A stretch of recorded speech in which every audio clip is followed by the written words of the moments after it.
Yeah, my name's Chuck Cornillie. I'm the farm manager for Belltown Farms, New York. We farm about 900 acres of row crops in the Hudson Valley, south of Albany. And I've been here about a year. I came from managing our farm in Illinois.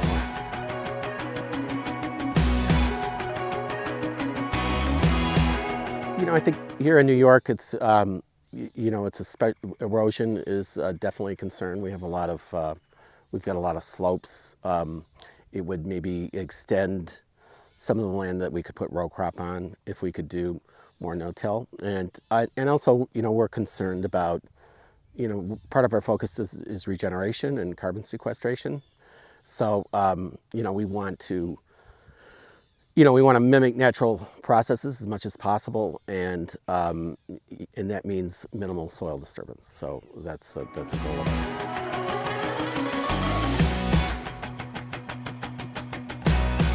We're still trying to figure that out. There are some challenges there. The need to get the rye cover crop in, if we're talking about beans, in time, so we get enough biomass. And so that would mean, following that rye cover crop, probably with either a spring or a winter small grain, possibly after a bean, but probably.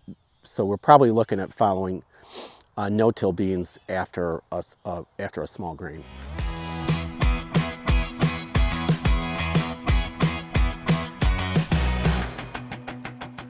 We have. I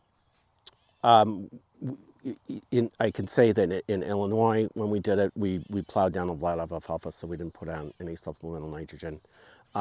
Here we have put on a ton of poultry litter, which would put us at about I think it's about 30 pounds of nitrogen per acre for the rye. We've had I think the key thing, as long as you have decent drainage, we've had a pretty good rye stand with good biomass.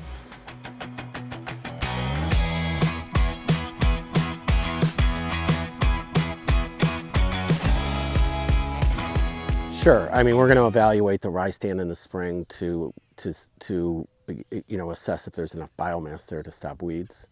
The other key thing is, were there perennial weeds that existed there before that we did not kill? If the answer to either of those questions is, well, yes, there are perennial weeds and we did not get enough biomass, then we're going to till the rye under and do tilled beans.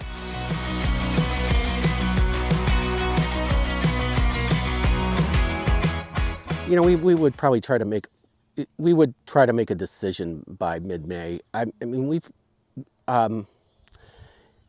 in Illinois, certainly, we've terminated rye with a high-speed disc, at almost flour, and it worked out great. We couldn't use the rotary hoe, but we could cultivate with a high speed, with a high residue cultivator, and it worked good. I think ideally here we would try to make that decision by the middle of May. It's like late boot stage probably.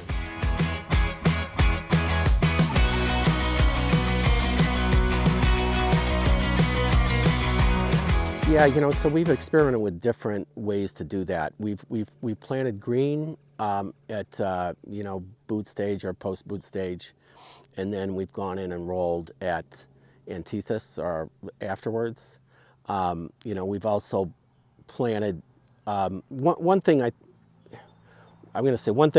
thought we learned in Illinois that maybe I'm going to unlearn here. I'm not sure, but we found it's better to plant into standing rye, because especially if you have a really heavy rye cover, it can be. And we had a really good planter in Illinois, but still, just punching through all that residue can be more of a challenge.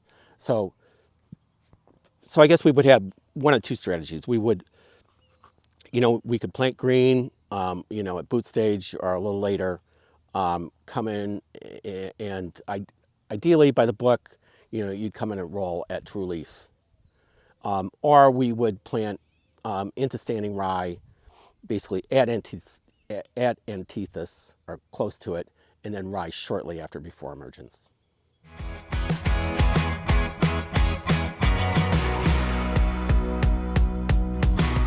Yeah, we have bumped up the populations. I mean, on these dry beans here, we went to 225. On soybeans, we've we've been at 180. In 30-inch rows, we've been at 180. We've done drilled beans as well into rye, and we were at 225. So in Illinois, we did a trial, and we had 6 different blocks. Only one of those blocks was drilled, and the only statistically significant yield difference was the drilled beans, and they were about 4 bushels better on average than the road beans. Having said that, I don't think I'd ever do it again. Why is that? I think I like the idea of having the option to be able to cultivate. And also, we have a planter that we have in furrow application. So, I think in the future, I think we're going to be looking at placing inoculant through that planter, liquid inoculant through the planter.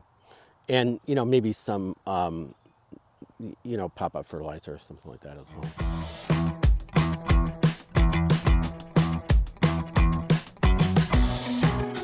Well, in Illinois, we did cultivate on 30-inch rows. Here we had a high residue cultivator. Here we don't have that option.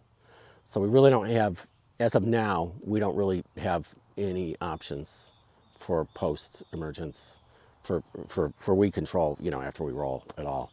But I think that is something that we're going to take a serious look at, getting a high residue cultivator.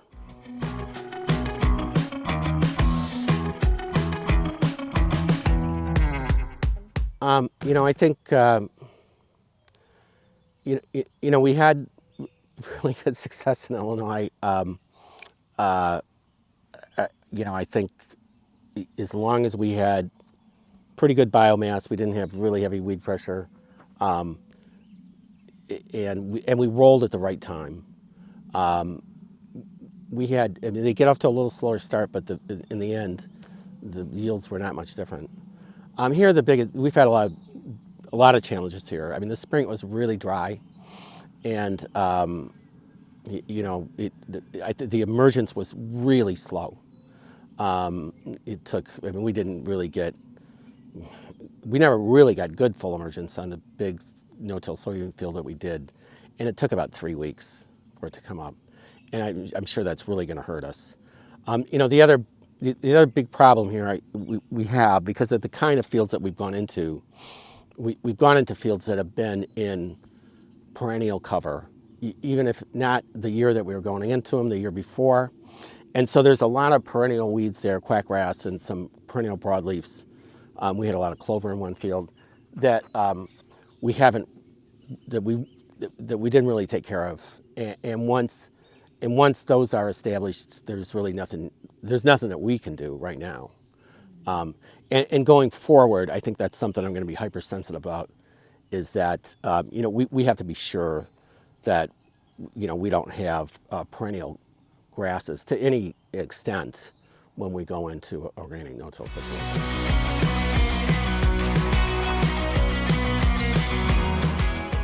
I would say the first advice I would give would be to try it on a small scale. See if you can run a roller crimper. Rodale has one, or maybe even mowing would work. But yeah, I would try a couple different strategies. Maybe try drilling or planting green or late or whatever. But whatever you do, start small and see what works for you, and then just build on that. I wouldn't try to do a lot the first time.